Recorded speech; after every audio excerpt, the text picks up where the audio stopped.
First off, like this video and subscribe. Okay, we're back with another one. We're about to take a look at UFC Fight Night 219, Santos versus Blanchfield. I think this one should be called UFC Fight Night 219, The Purge. Yeah, I definitely agree. But this is, to be honest, this is just an appetizer. Yeah. This can hold us until the next great card that's coming up. Yeah, because we got some big fights coming up. But then we look at this card and you kind of look at it. It's a lot of people who are really on the chopping block here. People who've been in the UFC for some time who just have never really been able to get it together or be consistent. And then we got some people who this might be their second or even third fight. But at the same time, when you look at it from a marketing standpoint, I don't think the UFC really wants them there because it's going to be hard for them to sell tickets or pay-per-views, and so they kind of cutting the weeds out, if you will. Yeah, so it's like they're doing like a detox or like a cleanse. Yeah, so. But they got a couple of guys on here who I really like, to be honest. Yeah. Like AJ Fletcher. You know AJ Fletcher. I'm a big fan of him, a big, strong wrestler. Honestly, like... But he coming off 2 losses. He come off 2 losses, but you gotta understand Matthew Simmelsberger, Angelou, so maybe it's just a little bit too much for him, man. Yeah. But I mean, I think he should win this one. This is an easy win for him. Well, and also you got Ovens on here against Felipe Lins. You know, Felipe, the big Brazilian. Hold on, let me see who you say who. Felipe Lins. Yeah, Ovens. I think Ovens, this matchup should favor him because he normally loses on the feet, man. You know, so I mean, I think he should be able to outstrike Felipe Lins. Yeah, his most recent win is against Shogun, and after Shogun's last performance, it's like, And then you got Myra Silva on here, man. We seen her last performance. Yeah, she's excellent against Stephanie Egger. Yeah, she good. She look good. And then we got, let's see, Lena Landsberg. She's 10-7, man. But then we get Alexander Hernandez taking a fight on short notice against Jim Miller. So we'll kind of talk about that. Yeah. Man, Alex kind of got beat up bad by Billy Quarantillo. And then before that, it was the fight against, who was it? Moicano. So now, I mean, those are 2 good people, but at the same time, Alex was coming in talking about being a champion, and I think that after that Donald Cerrone fight, things just have been up and down. It's so weird with Alexander because we know he has issues with cardio, but it's almost hard to pinpoint what the issue is with him, man, which I think is mental. I think because he has a lot of finishes. He has a lot of finishes, especially early on in the fight. So I think if you can make it past a certain point in a fight, I think mentally, he's almost like, dang, I can't beat this person. You know, he's kind of like a bully, but if you can survive him, then it's almost like he's defeated. And on the opposite end, we got Jim Miller, who is consistent. And at one point, he did fight the top competition, but he didn't really win a lot of those fights.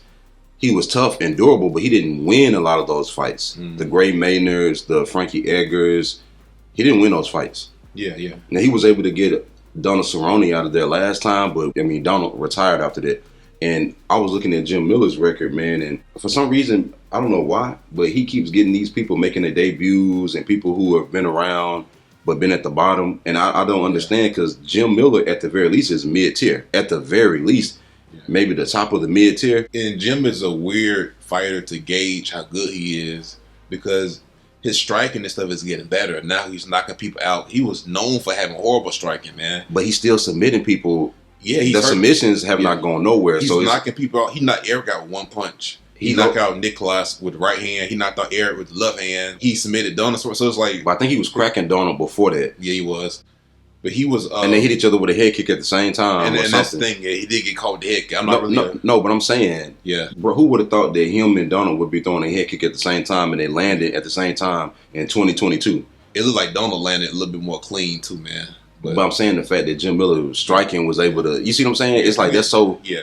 Because a few years ago, that would have never been the case. He would have just been trying to get the fight to the ground. But obviously, Donald was at the end of his career, so he probably had confidence to be even doing it. But like you said, it's hard to gauge Jim Miller because he's winning fights, man. But then look who he lost to, man. He's never lost to a scrub.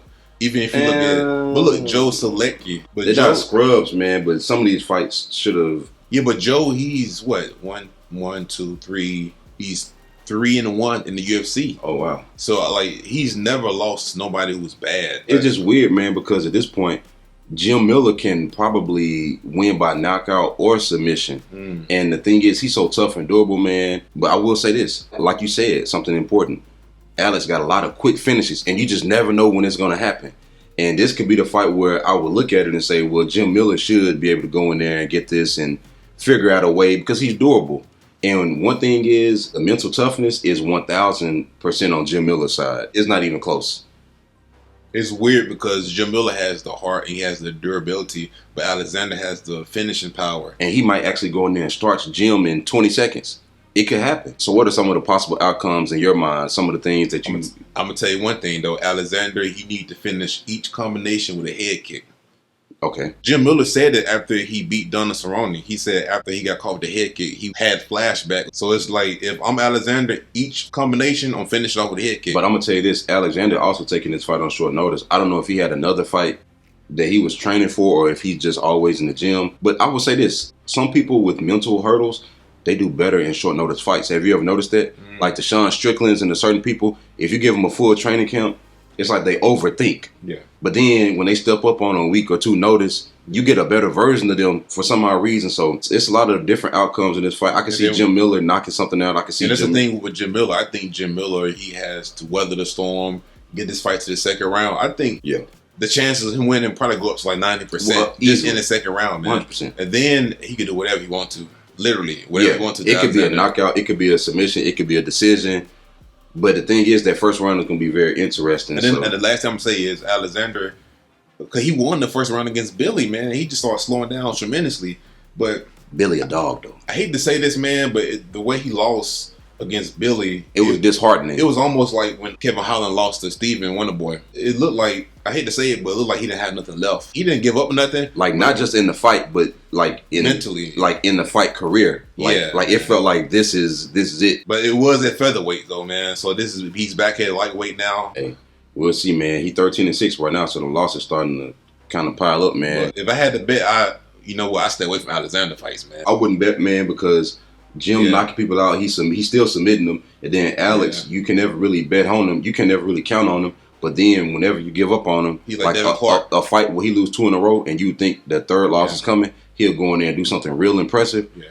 And then he'll lose the next fights after that. So then, speaking of ups and downs, man, we got William Knight and we got Marcin Prachnio. And listen, William Knight coming off 2 losses. That last one, speaking of Devin Clark, he lost that last one to Devin Clark by knockout. But the one before that he lost, it was just a real boring fight. I think he took that fight on short notice, actually. He did, man. But then the one before that against Alonzo, I don't think he won that fight.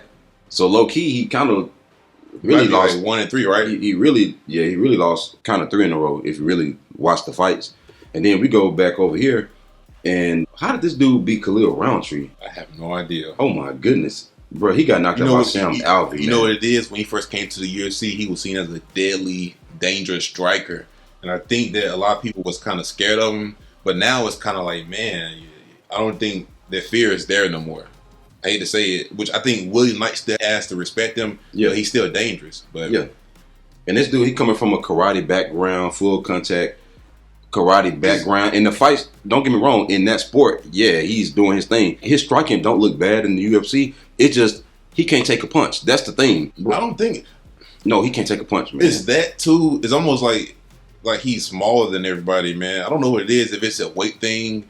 But even when he stand next to other opponents like Magomed, it just seemed like Magomed was just bigger than him.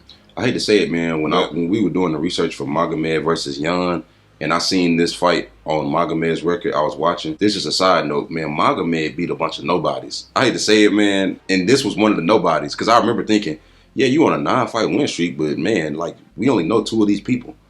Then we look at people's record, bro, and we just like, oh yeah, he fought like 2 or 3 good people. Yeah. And I'm like, first couple fights in the UFC, like, man. You fought somebody who got knocked out by Sam Alvey in their previous fight. And I hate to say it, man, but the Mike Rodriguez fight, he kind of got ran through. The Sam Alvey fight, man, Sam just starts them bad. Obviously, he don't have the best chin, but I think it's more of, it's weird he come from a karate background because his striking IQ ain't the best. His movement is good. His footwork is good. The striking looks good. It's just I don't think. But even when he get hit hard, when man. He fought Magomed, he ducked his head and would just counter and throwing a bunch of punches. It's like he don't set up none of his strikes. He was also just kind of running back and then ducking his head. It's like Marcin don't set up none of his strikes, man. I would like to see him throw more jabs. I would like to see him, whatever attack he gonna throw, like the body kick. like the right body kick that he did on he has to Villeneuve. set it up. Like if he just set up his strikes more, and those kicks are dangerous. I'm not gonna lie, but I will say, man, Magomed kicked him to another planet. Because you know, funny, the punches Magomed landed didn't hurt him. It was the head kick that finished him off, man. No, he was kind of sniped. I think he was. He was done. He was kind of not wobbled, but he got sniped and kind of rocked a little bit, and then that's when Magomed threw it. But the Mike Rodriguez one, when he was in the clinch, man, and he just. It's like Marcin was trying to clinch up with Mike Rodriguez against the cage. He couldn't get no takedowns. It was like, man, he really didn't have nothing to offer. And that's just not a good L to have against Mike Rodriguez, man. Especially the way it happened. I know Mike tough, bro, but one thing I would say, in the clinch, William Knight is real strong, so I don't think that Marcin will be able to take him down. Because we've seen that before. I've seen Marcin not be able to get people down, man. And I think William will be able to keep the fight standing up. I just don't know where his mind is, but I wouldn't bet on this fight, but I will pick William Knight, though. Speaking of ground game, if you're going to look at like a lot of William Knight's earlier fights, you know, he used to wrestle in high school. I don't know why he went away from the ground game, man. Because he knocked out Fabio and then started thinking, I'm going to knock so it's everybody like, out. I would like to see a guy like Marcin take this dude down the ground and pound him, man. Yeah. I'm not saying, well, William do have some submissions, but he's not like a jiu-jitsu guy. If he could just take Marcin down, use his size, his strength, and get a full mount, it's over. He got 9 KO wins out of his 11 total wins. That's why he's trying. But, you know, I'm you don't saying want against like Mark. I hate to say this, bro. I can still see Marcin catching William and blitzing him and hurting him. 100%. But I think William can just do what people do to him. Just mix it up and confuse the crap out of him and get the fight to the ground. And I liked what I saw out of the Alonzo fight. I thought it was a good close back and forth fight where they both showed a lot of skills that we didn't know they had with the grappling. And I'm like, man, look, now you fighting somebody who got virtually no ground game. I'm gonna tell you one thing. This will be the fight, man. This thing William Knight do, first of all, don't go straight back with your chin up. Don't do that no more, man. Yeah. And second of all, this thing William Knight does where he give up rounds and then he explodes. Yeah. And try to, like, even against Devin Clark, like, he'll lose a round, but at the end, with 10 seconds left to go, he'll explode and do knees and elbow. You lost that round. He wasted energy.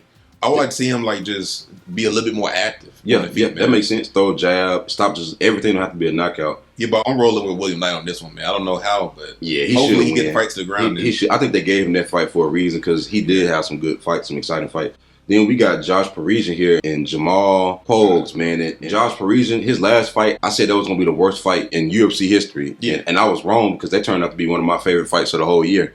And I had to go back and apologize for that because that was a crazy back and forth fight. And then we get Jamal here. I got to be honest, I was looking at some of the fights, man, but I wasn't really too impressed, man. I get that Waldo vibe from him, man. I'm getting an even lesser version of Waldo vibe. I'm getting like a Waldo, but just like a lower tier version. I'm going to be honest with Jamal. Like, when I first watched his fights, at first I wasn't really impressed because I'm not seeing knockout power. I'm not seeing a lot of things. Not really just the knockout power, but he don't really take a lot of chances on the feet. But I don't see no danger coming from him either. But either. at the same time, I went back and looked at his fights again a second time, and I started to appreciate his technique and stuff more because not really his technique. He's more technical. Yeah, he's more technical, man. He don't take chances because you know he's coming up from like heavyweight. He's a heavyweight now, man. So it's like he didn't really have that much success. And like he had success, but it's not like he was champion or anything. But I think because he's a light heavyweight fighting a heavyweight, he's going to have the speed and he's going to have the technique of the light heavyweights.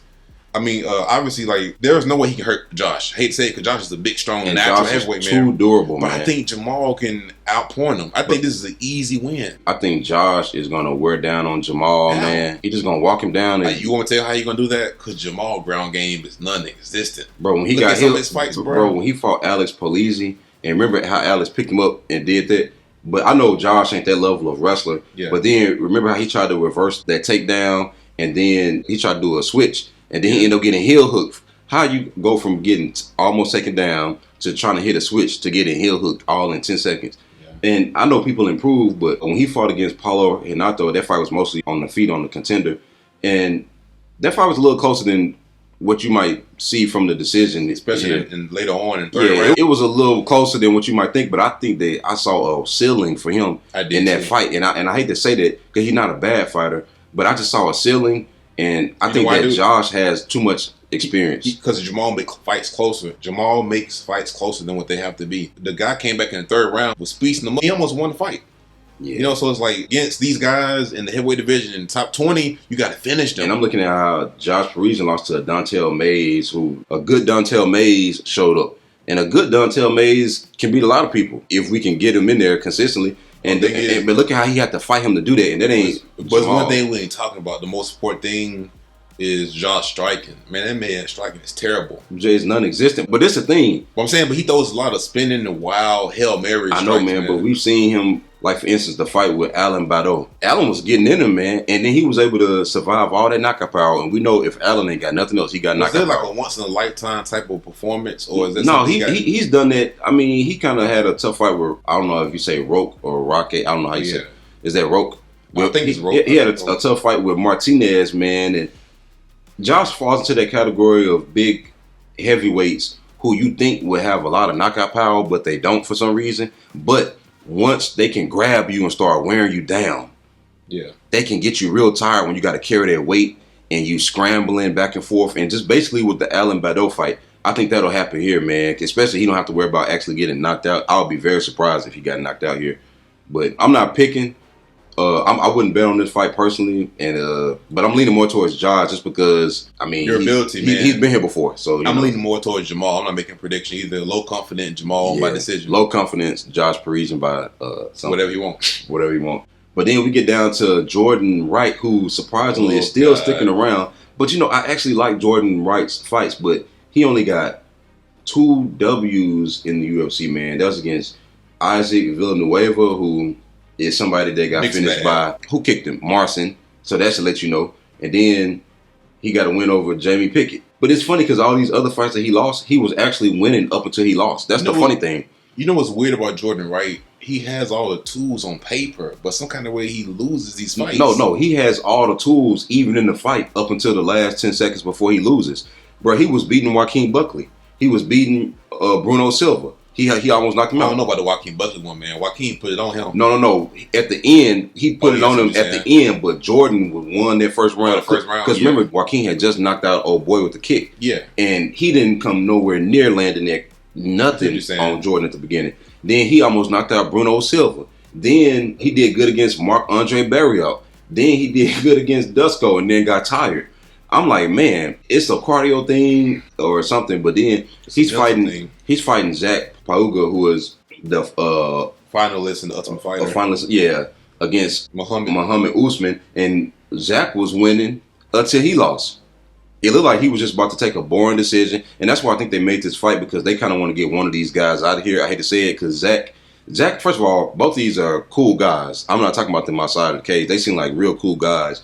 But I'm talking about inside the cage. It's hard to sell a fight for Zach because his biggest selling point is the fact that he trained with Curtis Blades. I hate to say it. And that he got beat by Kamaru Usman's brother. I hate to say it. But you got to understand this. I'm not making no excuse for Zach, but he's not a natural heavyweight, man. He's a light heavyweight. Also, he's fighting at light heavyweight what he should be. And also, look how big Muhammad is. But I'm going to tell you Muhammad had all their reach, but it's like... But I got to tell you this. Even then when we was doing research, man, I went back and looked at Zach's fights. The reality is, bro, none of his fights have ever been exciting. They don't have to be. No. In the UFC, they do. That's the thing. To get your record, technically. But in the UFC, that's why the contender exists. Because they got tired of people like Zach, who would normally win the Ultimate Fighter. And now all of a sudden, that was a waste of a season. It's a waste of marketing. We can't sell you. A lot of you know what I'm saying? And a lot of times it's these wrestlers who win because nobody can. So that's why the contender exists. I understand what you're saying. I agree, because there's a line where he crosses to where he don't do enough. It's extremely boring. Because I understand he got some knockout power, but he don't have crazy knockout power. But he don't commit to it because he just, 1-2 takedown. Yeah, so it's a line where he just crosses where he's been a little bit too boring. It's almost John Fitch-ish. It's almost like a John Fitch thing where I think it might be worse, man, because the thing is, on the feet, he don't really take chances at all. Like, he fights like he's in the video game. Like, he's on career mode and he don't want to get knocked out and get touched up, man. He does like a lot of different things. You never know what he's going to do. Just to close the distance to get a takedown, which is not bad. Yeah. But then when you get the takedown, are you finishing people? Are you... one finish on the Ultimate Fighter, but it's like, man... The reality is he would have been more than happy winning that fight the way he won all the other ones. And I think the UFC is kind of like, they either going to get Jordan out of here because this will be his 4th loss in a row, but they can keep him around up until this point at least because all those fights have been exciting. Right. But then Zach, it's like, man, we can't really sell you, man. It's over for Jordan, man. Yeah, There's too many excuses for him, man. Like, you going up to another weight class, and then if you lose this, I'm like, well, he fought against a boring athletic at the very least, he gonna lose a decision. But there is still a chance of lightning in a bottle. I don't think but so. But we know at this point, Jordan probably won't catch it. If you think about it, Jordan don't really have the style to beat Zach. No. Or this could be the fight that they want Zach to actually look decent, because even in a Jordan Wright loss, it's always exciting up until he loses. So this fight actually might look good for Zach. I could be wrong. It actually could look good for Zach in the fight, because at the very least, if Jordan Wright gets tired, Zach should be able to choke him out or something, right? At the least. Probably ground something got to happen for this. Either the UFC going to get Zach out of there, or they're going to get Jordan Wright out of there. Either way it goes, it's going to be a W for them. So I can never bet on Jordan Wright after the Nesco fight, man. Never. Ever. I don't know what it was. I never seen somebody get tired that fast before. No, I can't either. It's actually an interesting fight just to see what happens. Yeah, it is. But I mean, I'll be popping popcorn. No, I actually watched that one. I'll watch it just because Jordan in it. And I'm not a big Jordan fan. It's just kind of like you said, mixed bag. And it's kind of sad that it's always excuses, because the fights be good. He's talented, man. I would like to see him get with a therapist. With a strength a sports psychologist. And a strength and conditioning coach to get some cardio. I don't think it's cardio. I think his issue is mental. I hate to say it, man. He be getting tired, man, because he'll be doing good and then start. I understand, but it's mentally when I don't know, he just makes certain bad decisions in fights. But then we get down here to somebody who should be the champion, to be honest. Taila Santos. Nobody want to talk about it, but we were just talking about this, bro, because the way the judges be scoring these fights is so inconsistent, man. Because clearly Taila was getting pieced up on the feet, but then she would out grapple Shevchenko and end up in top positions and just win certain moments on the ground. So it's like, who do you give certain rounds to? Like the striker or the grappler? Taila might go in there and win this fight by the same metrics that she lost against Valentina, or she might go and lose, and Erin will fight her the way that Taila fought Valentina but lost. It's so dangerous and it's so messed up. This is a good fight. I hate to say it, but in this division, let's just call it what it is. These fights are boring, and a lot of people don't watch these fights for a reason. But if there are two people you want to see fight, well, Taila, depending on who she's fighting against, because she can beat most of these people without it necessarily being the most exciting, but she can show up sometimes.